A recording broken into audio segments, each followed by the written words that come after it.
I think Descendants 2 might be better than the original. I really like this movie. They actually do some stuff with Carlos, even though a little bit of it is dumb. Like, he now likes the one girl that was in the first movie that I don't even think he interacted with once in that movie. And he has a line that just gives me the ick, where he fucking types in his computer, how to get out of the friend zone. I personally do not believe in the friend zone. That's just my opinion. I don't think that's a thing. You're either friends with someone or you're dating them, unless, specifically looked them up on, like Tinder, found them on Tinder or whatever. I don't really know how Tinder works.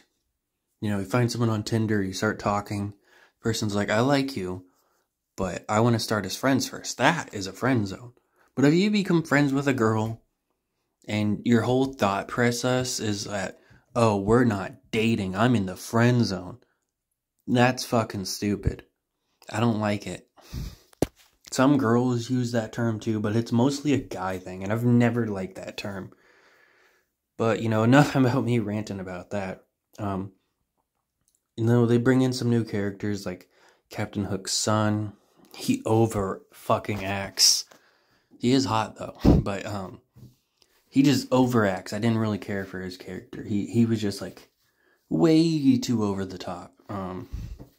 Wasn't bad, but it was, like, way over the top. I just couldn't like him. But, it wasn't exactly a bad performance. It just wasn't one I cared for.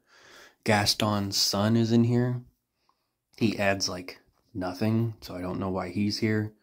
Ursula's daughter's here. She has one of the best songs in the movie, called What's My Name. There isn't too many good songs in this movie, unfortunately. I think she was really the only one I liked, actually. Now, the first one had all the songs I liked, but this one I don't really like that one. But I liked the stuff that happened in this movie better. It was more entertaining. The first one was still good, though. Jay doesn't really do anything in this movie. So, they kind of give his role to Carlos. Chad's sexist in this movie and says a woman can't be on the team. So, they do the typical, oh, it doesn't say this thing, so now she's like the captain or whatever. Okay, cool. We didn't even know this character last movie, but I guess this is some big thing for her. I really like, I think her name was Dizzy or Drizzy in this movie. She was a really cool character. I liked her character design. Her nails were pretty cool. She had like all kinds of different ones. She seems like a really sweet character. I wish they would have introduced her in the first movie. They bring back the thing that was in the beginning of the first movie about the fact that he was going to bring, more kids over later, and he just kind of forgot. It's a pretty cool concept, and he didn't really understand how much it was hurting for the people he didn't pick. For the longest time, they didn't mention that, though. That was like 10, 15 minute, no, like probably about 20 minutes left in the movie before he'd said that. They also have like this dramatic, sad music in the background when he gets like mind controlled, and now he's dating Ursula's daughter, Uma. And they're like, oh my god, he's such an asshole. He left Mal. Oh my god. He did the same shit in the first movie. But now it's a problem because the main character is affected. Wild. Yeah, in the first movie, Mal does a love potion, and he leaves his girlfriend to be with Mal, and it did not matter at all. He even says, I knew you mind controlled me. It's perfectly fine. And then they stay together. But, now it's a bad thing because it affects Mal. They also do something that I thought was pretty fucking lazy. When Mal goes back to the Isle, they play the Rotten to the Core song, but without lyrics. Just reusing something. It was lazy. Then the dragon, Mal turns into a dragon at the end of the movie and fights Ursula. CGI wasn't the greatest there, but, I think the dragon definitely looked better than the first movie, in my opinion. But Ursula's, tentacles, Uma's tentacles, Ursula's daughter, Uma, tentacles did not look very good. But they weren't exactly bad, she gets defeated, she decides not to bite them or something, and then she says at the end of the movie, did you think the story was over? No, it's just the beginning. You know, obviously leaving room for a third movie.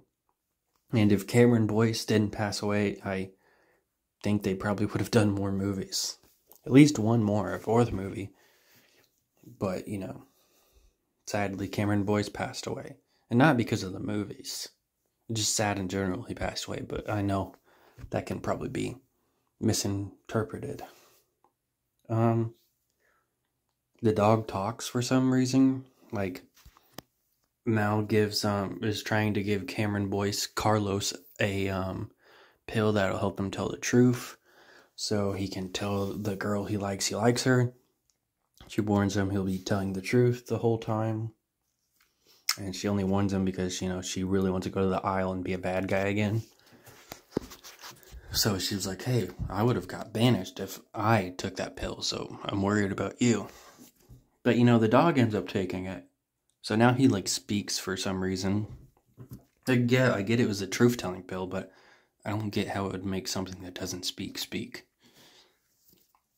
And he speaks for, like, several days in the movie.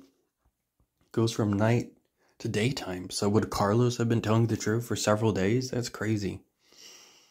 We actually don't ever see him stop talking in the movie.